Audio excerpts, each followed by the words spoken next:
Alright, so the most exciting update so far for Biomutant just made its way to the online servers, so update 1.4 is now live and it contains some really amazing changes. From the starring area to the new game plus, there's changes to the loot and the drops, even new enemy camps added in the game and a ton of other stuff in there that you will definitely enjoy. Like for example, the extreme difficulty that has been added for all the enthusiasts out there. So without further ado, let's jump right into it, starting with the tutorial area that quite a number of people had problems with, especially in terms of pacing. A lot of people got bored because the dialogues were too long and there were too few enemies.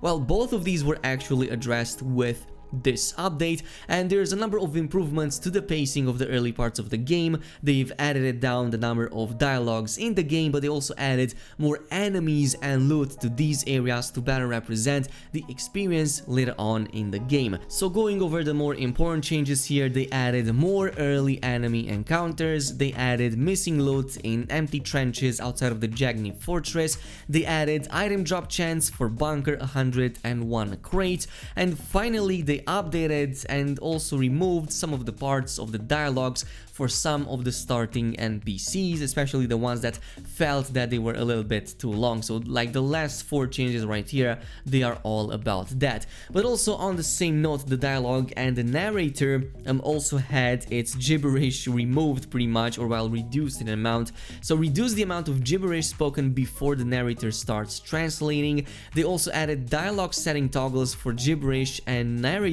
allowing players to select if they want to hear the narrator, the gibberish, or both when talking to NPCs, which I think should remove most of the complaints. They've also fixed narration and gibberish playing silently and producing an awkward pause when each corresponding volume setting is set to 0 instead of skipping the sound entirely, and finally remove the text delay animation when either gibberish or narration is disabled. But these are like all cool and dandy and whatnot. What's important is the bit about the difficulty, the new game plus, some item and loot changes, and also changes to the combat that I'm going to go over right now. So we are getting a 4th difficulty setting in the game, which is the extreme difficulty setting, where enemy damage and attack rate is further increased. They've also fixed difficulty settings not being applied for already spawned enemies, in case, for example, you decide to go into a menu and maybe change it on the fly. I really like that extreme difficulty. I haven't tested it yet, but it sounds like something that you would probably need in New Game Plus once you get a really good build, but you find the enemies lacking in damage and maybe even HP. Also for the New Game Plus, a pretty big game-changing, well, addition is the fact that they've opened up all class perks for New Game Plus games. So now when you start a New Game Plus game, the player will now be able to unlock perks from all other classes. So let's say you start with a Deadeye but want to play with something different, maybe in the next one, maybe a Saboteur or maybe a Mercenary if you have the DLC, you're gonna be able to unlock perks from the other classes as well and continue from there, which I can only imagine will make some of the builds like super OP just because of that, but we will see that in the future. Now on the settings menu, a lot of people asked for a motion blur slider. Well, now we have it. Also another one for the camera setting, auto adjust player, also applies for combat, so if turned off, the camera will no longer try to frame enemies while in combat, in case you're doing that. And finally they fixed the depth of field toggle not being applied in dialogues. Now for the items and the loot drops and whatnot, there are a number of changes, some of which I'm not really sure of the full extent yet. On paper they sound good, but on the other hand they might remove the possibility of getting really high-end loot really early on, but I'm talking about the random chance rolls from the drops and whatnot. So they have increased chances that items found have a level requirement closer to the player's actual level when they are found. So players will still be able to find items with higher level requirements, but player level is now taken into account. This sounds as if it's only helping you if you get a really powerful item early on and you don't have to wait for too long to level up and be able to use it, like how it was with some of the items that we covered in some of the previous videos. But I'm not 100% sure it affects things later down the line, where you might be lucky, or while in the previous updates you were lucky to get a really high high-end and high-star legendary, and I'm not sure if that's affected because of this change. It doesn't really sound like that might be the case, but I'm gonna have to test this as well. Another significant change is the removal of common item loot drops from high-level loot crates, which sounds really good. Also reduce the amount of healing items that you would get from crates and defeating enemies, which was already pretty absurd. But a cool thing, they have buffed a ton of the parts and the add-ons in the game, so increase the base damage from melee and ranged bodies, muzzles, handles, add-ons, grips by approximately 5%. Which makes crafting even more important in the new update because you're getting even better results out of it. They've also fixed resistance stats, by the way, not being applied for crafted gear when adding add-ons. In case you had that problem, they would constantly reset or not reset to the proper values. Well, it's been fixed in the new update, and they reduced gear add-on resistance and critical chance bonuses. So yeah, ensure the quest reward Diver's Helmet will no longer drop as a random loot. And finally, they removed slots from all protective suits, which is a pretty big nerf. Protective suits like anti-hazard or anti like frost, they were really strong in the early game.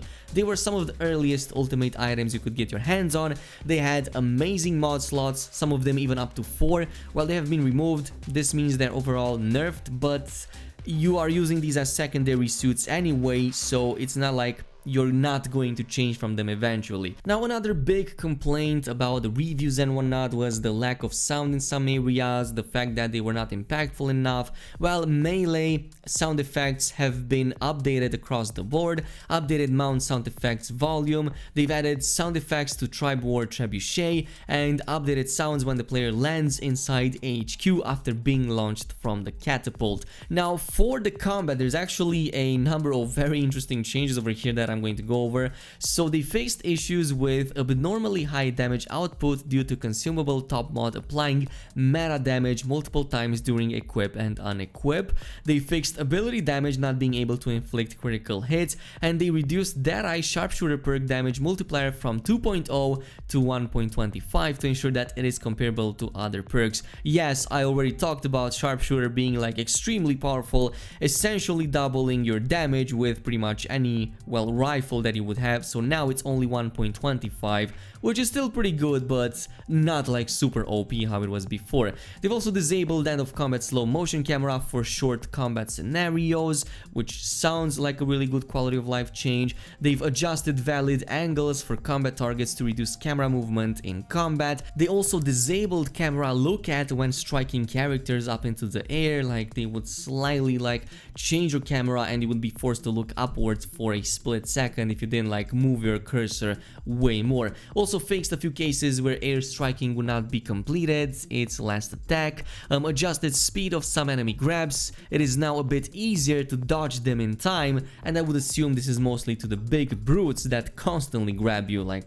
really overwhelmingly too much. Fixed kick attacks from smaller enemies being too difficult to parry. Parry window is now more consistent and enemies can be staggered out of it, which was previously not possible when, like especially the ranged enemies, when they were kicking you, you were not able to actually parry and stagger them. Another pretty significant change is for the larger enemies with melee weapons animating too quickly at slow walking speeds, which I would assume also messed up your parry windows and whatnot, so definitely super useful. And they've adjusted the hit reactions for Morks to make melee more viable and satisfying to use. Again, the melee reaction was one of the bigger complaints for the reviews, so this has also been addressed in this update. Also fixed the issue with dodge shooting while reloading not moving the character correctly. It's also one of them, and many other issues with the combat and the animations and all of that that has been addressed in this update. So if you want to see it all, I'm going to post some links down below. Now, there are a few more sections in here that deal with like the quests and achievements, the user interface, the world and whatnot, so I will go over the more important ones again.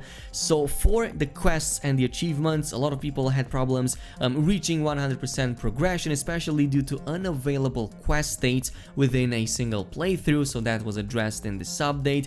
Also fixed the back to the roots quest sometimes not being completed, and they adjusted Tribe War flow to be more robust. And finally, they fixed the old world gadgets trophy correctly unlocking after finding all of the old world gadgets. Now for the world changes, I've skipped the user interface because I mean it's pretty self-explanatory, you can read them, but for the world changes they removed several area objectives from Suburbia, which is one of the areas in the game, one of these towns that you can find, as they are tied to the Moog quest and could cause confusion. Replaced a couple of NPC tasks that didn't work as intended. They added the missing no rain volume to the sewer entrance at oil fields to prevent indoor rain effect. Subnautica station is now fully covered by correct post-process volume, improved look for indoor puddles, and they fixed issues where the players was able to fall through the world in various of the locations in the game and various outposts and whatnot. So a bunch of other fixes and a ton of other stuff in there that I skipped because they are just like small details that you don't really care about anyway. So this is it with the biggest update so far. Update 1.4 is available right now to download. It changes a lot of things for the better and it's honestly one of the best updates so far for Biomutant. But this is it for today. Thanks so much for watching and I'll see you guys in the next one.